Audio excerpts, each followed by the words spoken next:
S'abonnez-vous. Salut les gars, j'espère que vous allez bien. Alors avant de commencer, bon ramadan à mes frères musulmans et parlons un peu du tirage au sort de la Coupe du Monde. Il est disponible, on peut voir à peu près les groupes, comment ça va se passer. On peut déjà commencer à sentir qui passera pas. Dites-moi en commentaire qui vous pensez, quel groupe est selon vous le groupe de la mort et quel est le pays qui est le plus facile. En fait, l'un des grands pays qui a le groupe le plus facile. On pourra en discuter en commentaire. Mais bon, là, la trêve est terminée. C'est le retour du football. C'est le retour du Xavi Ball. Enfin, il y a beaucoup de choses à dire. On affronte Séville. Le FC Barcelone, 3e, reçoit Séville, 2e au Camp Nou. Ça va être une dinguerie comme mon générique.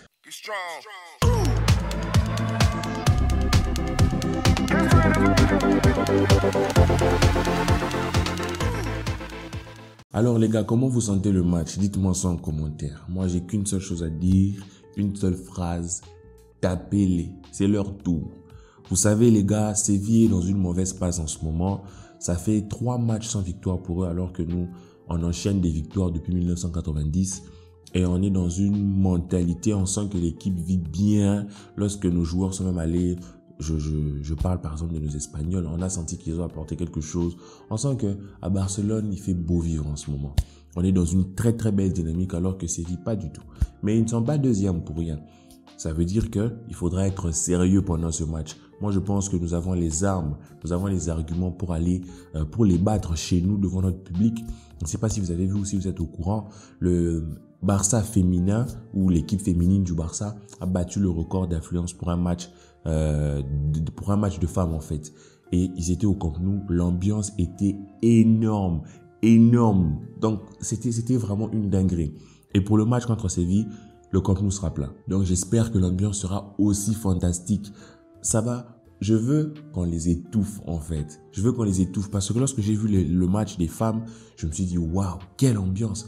Quelle ambiance, on se dit mais c'est chaud, franchement, c'était même plus chaud que lorsque les hommes y jouent. Vous comprenez? Maintenant, je me dis que les gens vont garder cette même envie, cette même dynamique et vont venir soutenir le club contre Séville. Parce que si on les bat, on accède à la 2e place alors que l'on a un match en moins.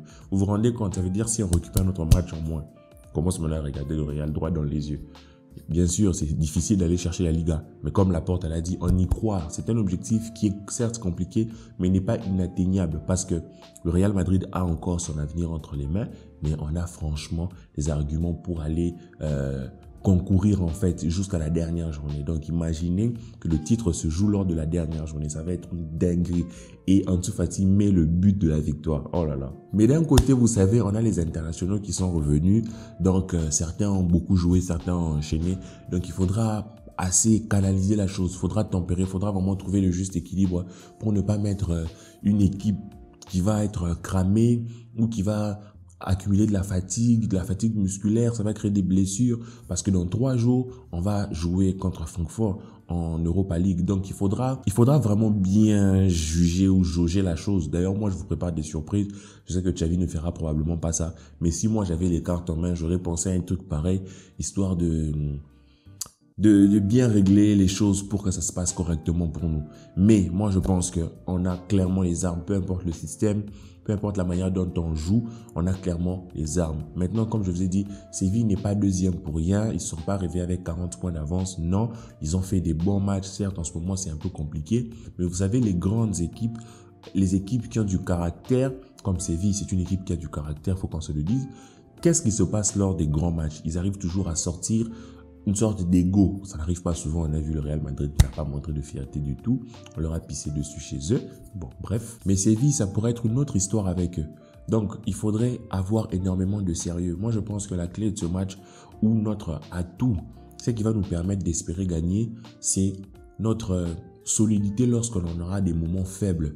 Lorsqu'on a joué contre au match aller chez eux, c'était 1-1 avec Jules Koundé qui avait pété un câble sur Jordi Alba. Mais moi, je pense que ce match-ci, on peut vraiment le gérer. Notre dynamique, notre manière de jouer, notre confiance, le mental de l'équipe, en fait, est au très, très beau fixe. Mais si on a du mal à se gérer défensivement, on risque d'avoir des problèmes. Parce que eux, que ce soit en offensif ou en défensif, ils ont, en fait, les arguments. C'est pas la pire attaque, ce n'est pas la pire défense. Ça veut dire qu'ils marquent des buts, ils savent marquer et savent défendre. Ça va être à nous maintenant de savoir gérer nos moments faibles.